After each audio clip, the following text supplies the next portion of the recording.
کے لیے محنتیں کی ہیں، علماء صلحاء اس کے اوپر محنت کرتے چلے آئے ہیں، جس کے نتیجے میں یہ ایمان الحمدللہ ہم تک پہنچا ہے، اور یہی ایمان کی بدولت ہے کہ آپ اور ہم مسلمان کہلاتے ہیں، ورنہ کوئی اور چیز ہمارے پاس نہیں ہے۔ دنیا کی دولت آج ہمارے پاس نہیں ہے۔ سینکڑوں انسان، سینکڑوں اور کروڑوں لوگ آپ کو دنیا کے اندر بسے ہوئے ملیں گے، لیکن الحمدللہ ہمیں فخر ہے اس چیز پر کہ ہم مسلمان ہیں، ہمیں فخر ہے اس چیز کے اوپر۔ ساری دنیا ہمیں مٹانا چاہتی ہے، لیکن یہ اللہ کا وعدہ ہے، جب تک ایک ایمان والا دنیا کے اندر رہے گا، خدا کی قسم یہ دنیا نہیں ختم ہو سکتی ہے۔ ساری دنیا یہ چاہتی ہے کہ مسلمانوں کا صفایا کر دیا جائے، مسلمانوں کے خلاف بے شمار حکومتیں کھڑی ہوئی ہیں، بے شمار لوگ اور بے شمار کارندے، بے شمار فورسز مسلمانوں کے خلاف کھڑی ہوئی ہیں، لیکن اسلام وہ چیز ہے جو آج تک کسی کی ماں نے آج تک ایسا بیٹا نہیں جنا ہے جو اسلام کو شروع سے لے کر آخر تک ختم کر کے دکھا دے۔ دنیا کے اندر سینکڑوں مذہب ملیں گے جن کی تاریخیں لوگوں نے بدل ڈالی ہیں۔ یہودیت ایک وقت میں ہوا کرتی تھی، عیسائیت ایک وقت میں ہوا کرتی تھی، لیکن جیسے وقت گزرتا گیا وہ تمام کی تمام کتابیں تبدیل ہوئی، لوگوں نے اپنی مرضی کے مطابق من گھڑت چیزیں ان کے اندر داخل کی، وہ تمام چیزیں تبدیل ہو کر گھل مل کر کے رہ گئی ہیں، لیکن ایک دین، دین محمدی ایسا دین ہے کہ آج تک جو 1400 سال پہلے مکے کی سرزمین پر آیا تھا، الحمدللہ وہی دین آج بھی ہمارے درمیان موجود ہے، کتابی شکل میں موجود ہو، احادیث نبوی کی شکل میں موجود ہو، لیکن الحمدللہ ہمیں فخر ہے اس چیز کے اوپر، اور اللہ نے چاہے کہ یہ اعلان کر کے بھی فرما دیا ہے کہ میرا کلام وہ ہے کہ رہتی دنیا تک دنیا کے اندر سینکڑوں انسان آئیں گے، سینکڑوں لوگ تبدیلیہ کی کوشش کریں گے اور اسلام کو مٹانے کی کوشش کریں گے۔ اللہ نے وعدہ کیا ہے کہ میں اسلام کی مدد ضرور کروں گا، اہل اسلام کی مدد اللہ ضرور کرے گا۔ اللہ نے یہ وعدہ نہیں کیا ہے کہ وہ اہل عرب کی مدد کرے گا، کہ عرب والے جس وقت میدانوں کے اندر نکلیں گے تو ہر وقت انہی کی مدد کی جائے گی، یہ ضروری نہیں ہے۔ اہل عرب کے اوپر بھی عذاب آ سکتا ہے۔ اللہ نے یہ نہیں فرمایا کہ میں عرب والوں کو یا جتنے بھی عربی لوگ ہیں وہ سب کے سب مامون اور محفوظ رہیں گے۔ اللہ کی مدد اگر کسی کے ساتھ ہیں تو وہ صرف اور صرف اسلام کے ساتھ ہیں۔ جو شخص صحیح معنی میں اسلام کا جھنڈا لے کر کے کھڑا ہوگا، اللہ کی مدد اس کے ساتھ آئے گی،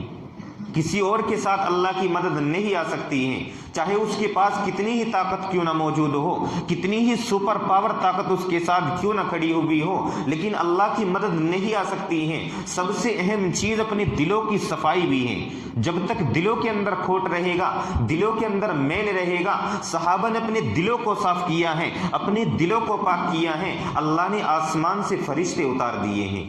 اللہ نے آسمان سے نصرت و مدد کے لیے فرشتوں کو اتار دیا ہے۔ میں نے گزشتہ ہفتے میں ایک جملہ کہا تھا، پچھلے جمعے کو ایک جملہ کہا تھا کہ اللہ رب العزت نے 1,24,000 انبیاء علیہم السلام اس دنیا کے اندر مبعوث فرمائے ہیں، لیکن ان لوگوں کو یعنی جتنے بھی انبیاء علیہم السلام دنیا کے اندر تشریف لائے ہیں، کس کے صدقے میں نبوت ملی ہے؟ محمد عربی صلی اللہ علیہ وسلم کے صدقے طفیل میں نبوت ملی ہے۔ اگر دنیا کے اندر محمد کو نہ بھیجنا ہوتا، ہمارے نبی کو دنیا کے اندر نہ بھیجنا مقصود ہوتا، تو اللہ کو اتنے انبیاء دنیا کے اندر بھیجنے کی قطعاً ضرورت نہیں تھی۔ یہ تمام انبیاء علیہم السلام اتنی بڑی کائنات جو بنائی گئی ہیں وہ صرف اور صرف اس لیے بنائی گئی ہیں کیونکہ محمد صلی اللہ علیہ وسلم کو دنیا کے اندر بھیجنا مقصود تھا۔ تو جب اللہ رب العزت آسمان سے من و سلوہ بنی اسرائیل کے لیے اتار سکتا ہے، آسمان سے ان کے لیے دسترخوان اتارے جا سکتے ہیں، تو پھر مسلمانوں کے لیے کہ جس نبی کے ہم امتی کہلاتے ہیں، جس کا ہم کلمہ پڑھتے ہیں، محمد عربی صلی اللہ علیہ وسلم کے لیے، جس کے لیے اللہ نے جنت کی بشارت سنائی ہے، اور اس کے بہت سارے لوگوں کے لیے دنیا کے اندر جنت کی بشارت سنا دی گئی ہے، تو پھر اللہ ان کی مدد کے لیے آسمان سے کیا فرشتے نہیں اتار سکتا؟ بالکل اتار سکتا ہے، لیکن اللہ کا ایک قانون ہے، اللہ کا ضابطہ ہے، جب تک مسلمان اس ضابطے کے تحت رہے گا تو اللہ کی مدد آئے گی، لیکن جب مسلمان اس کے ضابطے سے نکل جائے گا، اس کی شریعت سے ہٹ کر کے مسلمان مدد تلاش کرے گا تو مدد نہیں مل سکتی ہے۔ چاہے ساری دنیا کے سامنے انسان کٹورا لے کر کے گھومتا رہے، ہاتھ پھیلاتا رہے، مدد اگر آئے گی تو صرف ایک اللہ کی طرف سے مدد آ سکتی ہے، ورنہ کوئی دنیا کی طاقت نہیں ہے جو مسلمانوں کو بچا سکے۔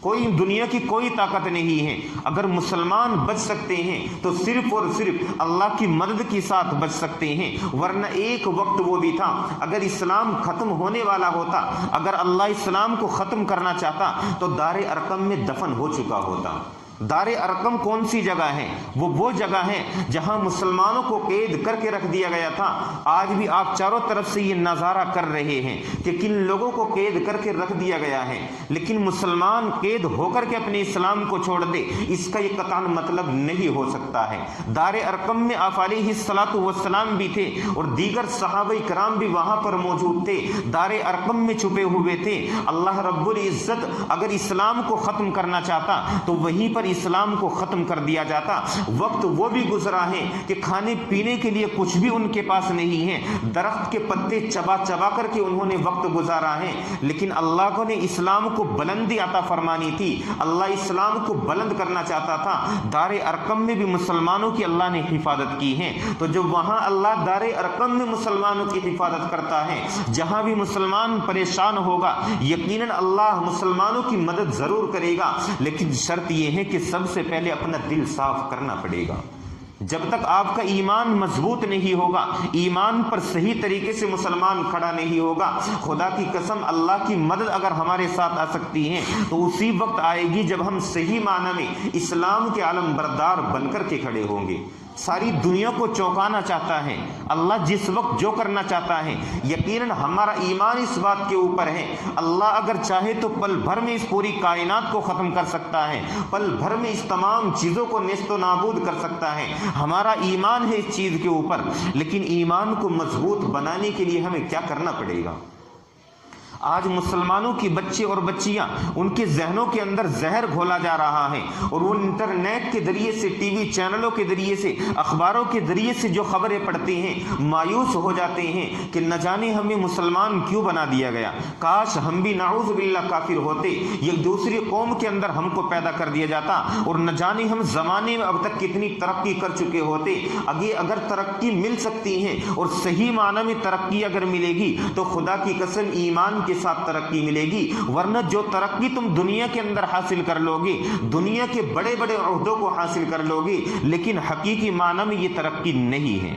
حقیقی معنی میں یہ ترقی نہیں ہے۔ مسلمان کو تو یہاں چھوڑ کر کے جانا پڑے گا۔ مسلمان کا تو ایمان ہے اس چیز کے اوپر کہ ہاں دنیا کی ہر چیز فنا ہوگی، دنیا کی کوئی چیز باقی نہیں رہے گی، ایک چیز باقی رہے گی، اللہ وحدہ لا شریک لہ کی ذات۔ کل بھی باقی تھی، آج بھی باقی ہے۔ یہ دنیا فنا ہو سکتی ہے، سب کچھ فنا ہو سکتا ہے، ہمارا اور آپ کا وجود فنا ہو سکتا ہے، لیکن اللہ کی ذات فنا ہونے والی نہیں ہے، اللہ کی ذات فنا ہونے والی نہیں ہے۔ اللہ ہمیشہ سے ہے اور ہمیشہ رہے گا، جس وقت جو چاہے گا اس کو بھرپور کرنے کا حق حاصل ہے، جس طریقے سے چاہے گا پوری کائنات کو موڑ سکتا ہے، لیکن مسلمانوں سب سے پہلے اپنے ایمان کو بچاؤ۔ دنیا کے اندر دولتیں آپ نے بہت کما لی ہوگی، بہت پیسہ اکٹھا کر لیا ہوگا، بہت کچھ آپ نے سنبھال کر کے رکھ لیا ہوگا، لیکن ایمان بھی بچانے کی اس وقت میں فکر کرنی ہے۔